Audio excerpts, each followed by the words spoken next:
Assalamualaikum warahmatullahi wabarakatuh. Perkenalkan, nama saya Iis Fitriani M. Dengan NIM O1A1200165. Saya dari kelas C, Fakultas Farmasi Universitas Haloleo. Di sini saya akan mempresentasikan tugas biokimia farmasi mengenai gangguan enzim pencernaan dan cara mengatasinya. Pertama, pencernaan secara umum. Pencernaan adalah pemecahan makanan secara mekanik dan kimiawi menjadi bentuk yang lebih sederhana, sehingga dapat diserap oleh sel tubuh kita.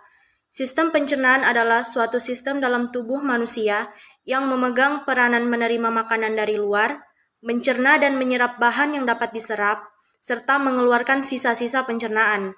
Pada manusia, makanan dicerna oleh alat-alat pencernaan yang dimulai dari mulut dan berakhir di usus. Hasil-hasil pencernaan kemudian diserap oleh tubuh, sedangkan sisa pencernaan dibuang melalui alat-alat pengeluaran khusus. Macam-macam proses pencernaan manusia. Yang pertama, pencernaan secara mekanis. Merupakan proses pencernaan yakni dengan cara mematahkan partikel makanan yang semula besar menjadi lebih kecil. Proses pencernaan ini dilakukan dengan proses fisik atau mekanis, misalnya seperti mengunyah makanan di dalam mulut atau gerakan meremas-remas yang disebut dengan gerakan peristaltik yang ada di dalam lambung dan tenggorokan. Beberapa organ tubuh yang melakukan pencernaan mekanis adalah gigi, lambung atau kontraksi perut, dan empedu. Fungsi pencernaan mekanis adalah untuk meningkatkan luas permukaan dari makanan. Hal ini berguna dalam proses reaksi enzimatik atau proses yang memerlukan bantuan dari enzim, sehingga mampu meningkatkan laju reaksi kimia yang ada di dalam tubuh. Yang kedua, pencernaan secara kimiawi. Merupakan jenis proses pencernaan yang menggunakan bahan kimiawi yang ada di dalam tubuh. Fungsinya adalah merubah atau melakukan transformasi bentuk makanan yang awalnya besar menjadi bentuk partikel yang lebih kecil. Dalam hal ini, bentuk kimiawi tubuh adalah enzim. Reaksi yang digunakan adalah enzim yang mampu mengkatalis reaksi dengan cara memisahkan ikatan kimiawi dalam proses hidrolisis. Di dalam tubuh, terdapat banyak sekali enzim pencernaan yang berguna untuk tubuh. Proses yang terjadi di masing-masing organ pencernaan. Organ-organ sistem pencernaan terdiri dari rongga mulut, tekak, kerongkongan, lambung, usus halus, usus besar, dan rektum. Yang pertama, mulut atau rongga mulut.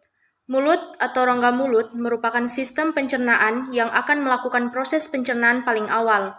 Rongga mulut atau rongga oral adalah jalan masuk menuju sistem pencernaan dan berisi organ aksesori berupa lidah, gigi, dan kelenjar air liur yang mensekresikan saliva ke dalam rongga oral, terdiri dari cairan encer yang mengandung enzim dan cairan kental yang mengandung mukus, yang berfungsi dalam proses awal pencernaan untuk mengunyah makanan menjadi lebih halus sebelum ditelan.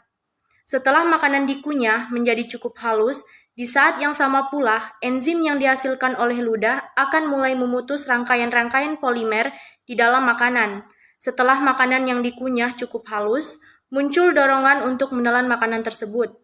Proses menelan ini adalah tahapan kedua dari proses pencernaan, yaitu propulsi, di mana makanan yang sudah hancur secara mekanik di mulut didorong lebih dalam di saluran pencernaan.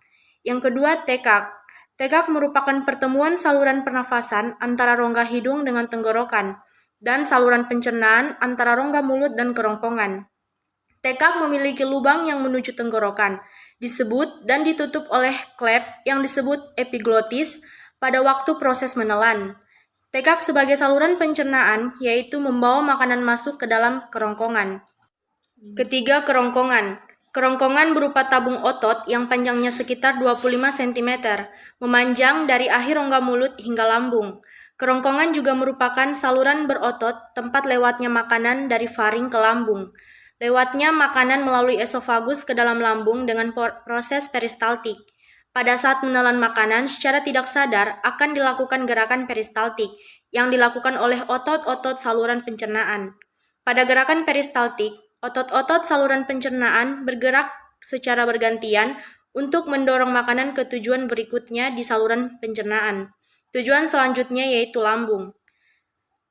Lambung adalah organ berbentuk J terletak pada bagian superior kiri rongga abdomen di bawah diafragma. Pada dinding lambung terdapat kelenjar yang menghasilkan getah lambung yang mengandung musin atau lendir yang mengandung protein, pepsinogen, dan asam klorida. Dinding lambung juga menghasilkan hormon gastrin yang langsung diserap oleh pembuluh darah. Hormon gastrin berfungsi untuk merangsang pengeluaran getah lambung. Makanan dari hasil pencernaan di rongga mulut disebut bolus. Bolus kemudian dicerna lagi di lambung selama kurang lebih 10 menit. Seluruh makanan dalam lambung kemudian meninggalkan lambung setelah kurang lebih 6 jam terisi makanan. Makanan dalam lambung teraduk dan bercampur dengan getah lambung sehingga berbentuk seperti bubur yang disebut chimus atau bubur Kim. Pada bagian ujung pilorus, terdapat otot sphincter yang berfungsi untuk mengatur chimus turun ke usus halus. Turunnya chimus dari lambung melalui pilorus dibantu oleh gerak peristaltik.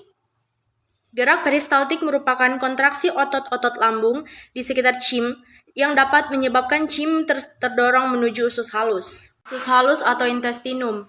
Usus halus adalah bagian dari saluran pencernaan yang terletak di antara lambung dan usus besar. Pada ujung usus halus terdapat katup yang disebut katup Bauhini atau katup ileosekal, yang berfungsi mencegah makanan masuk kembali ke usus halus.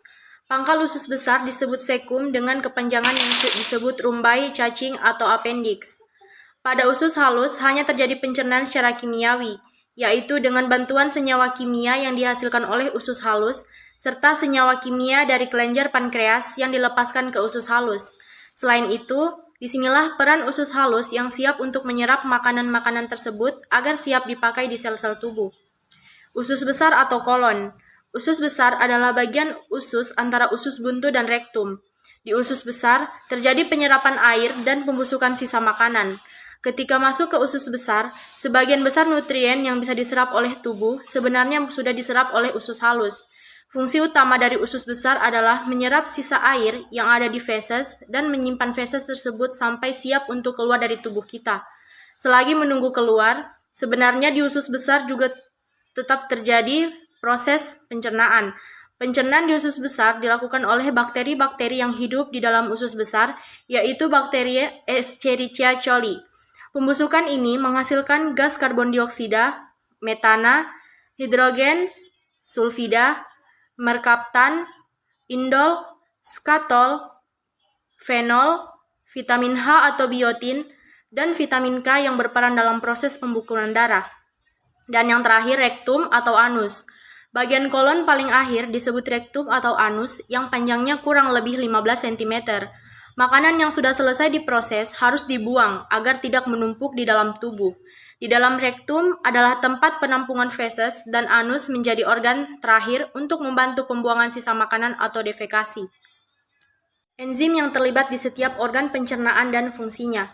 Macam-macam enzim yang terlibat di setiap organ pencernaan. Yang pertama, mulut. Terdapat enzim tialin, yaitu enzim yang mengubah amilum menjadi senyawa gula yang lebih sederhana.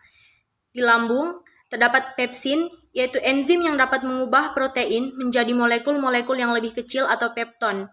Kedua, asam klorida, yaitu enzim yang berfungsi untuk mengasamkan makanan sehingga mudah dicerna, membunuh kuman yang masuk melalui makanan, dan membantu pembentukan pepsin. Yang ketiga, renin, yaitu enzim yang dapat mengendapkan kasein atau protein susu pada susu. Dan yang terakhir ada mukus atau lendir yang dapat melindungi dinding lambung dari kerusakan akibat asam klorida.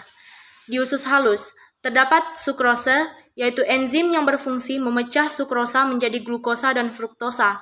Kedua ada maltase, yaitu enzim yang berfungsi memecah laktosa menjadi glukosa.